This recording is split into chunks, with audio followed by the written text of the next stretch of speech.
Une chaîne qui s'allonge, est-ce que c'est possible? Oui, c'est possible. Pourquoi? Comment? On vous explique tout sur ce phénomène presque surnaturel. Et surtout, on vous explique comment l'éviter avant qu'il ne soit trop tard. C'est parti!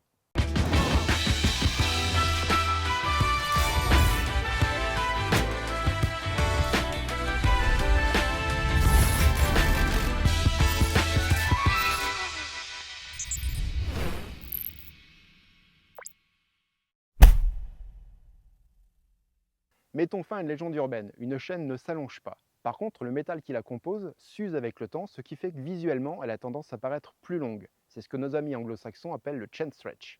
Qu'est-ce qui modifie la longueur d'une chaîne? C'est parce qu'elle est composée de maillons. Ce sont des plaques internes et externes unifiées par des rivets qui passent à travers des rouleaux qui lient les deux plaques entre elles. Lorsqu'une chaîne est en mouvement, les rivets coulissent dans les plaques internes et finissent par ovaliser les orifices dans lesquels ils sont sertis. Sur une chaîne de 118 maillons par exemple, cette usure répétée à chaque maillon peut occasionner un allongement de 1,5 à 2 mm dans les cas les plus extrêmes. Ça, c'est un testeur de chaîne et ça permet de vérifier que l'usure entre chaque série de maillons est identique. Et si ce n'est pas le cas, cela suppose que votre chaîne est usée. Une chaîne est assemblée avec une distance de 1 pouce entre chaque duo de plaques internes et externes, c'est-à-dire tous les 3 rivets. Et l'intégralité de votre transmission, plateau, cassette et galette dérailleur sont également calibrés pour cette même distance. Si vous roulez avec une chaîne usée, donc allongée, vous allez user prématurément vos autres composants. Et soyons clairs, vous aurez un passage de vitesse vraiment bien pourri.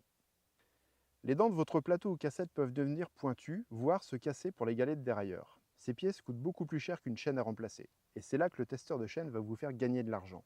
En contrôlant régulièrement l'usure, vous pourrez la remplacer, comptez 20 à 30 € selon les modèles, et sans craindre de détériorer les autres pièces. Donc même si vous devez la remplacer 2 à 3 fois par an, cela coûtera toujours moins cher que de changer votre transmission en entier. Comment vérifier l'usure de votre chaîne? Il y a plusieurs solutions. La première, elle est simple et sans outil. Au niveau de votre plateau, vous vérifiez si vous pouvez tirer votre chaîne et la séparer des dents du plateau. Si jamais c'est le cas, cela signifie que votre chaîne peut être usée. L'inconvénient de cette méthode, c'est que cela peut également signifier que c'est votre plateau qui est également usé, donc la fiabilité est assez moyenne, mais cela reste un bon indicateur. En utilisant un testeur de chaîne, ça vous permet de vérifier l'usure de votre chaîne par incrément de 0,25, 0,50, 0,75 jusqu'à 1%. Sur une transmission 11 ou 12 vitesses, nous vous conseillons de la remplacer des 0,5% d'usure. Pourquoi? Tout simplement parce qu'elle nécessite plus de rigidité de façon à fonctionner de façon optimale. Sur un modèle 10 vitesses, la tolérance est plus grande car la chaîne est plus large. Dans ce cas-là, vous pouvez aller jusqu'à 0,75% d'usure. Enfin, comme expliqué, les chaînes sont construites avec un écart d'1 pouce entre les maillons. Si vous disposez d'une règle graduée en centimètres et en pouces, vous pouvez vérifier si cet écart est constant sur toute la longueur de la chaîne. Si vous constatez un écart entre les graduations et les rivets de vos maillons, cela signifie que la chaîne est usée et qu'il faut la remplacer.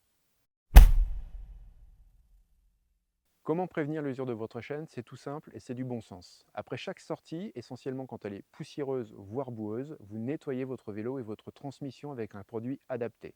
Cela évite la formation d'une pâte composée de poussière et de saleté qui est abrasive et qui va user prématurément les maillons et les rivets de la chaîne.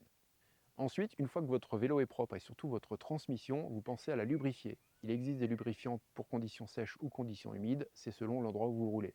Cela permet de limiter la friction des éléments métalliques qui composent la chaîne et donc l'usure prématurée de cette dernière. Voilà, j'espère que cette vidéo vous a plu et vous a appris de nouvelles choses sur l'usure de la chaîne et surtout comment l'anticiper.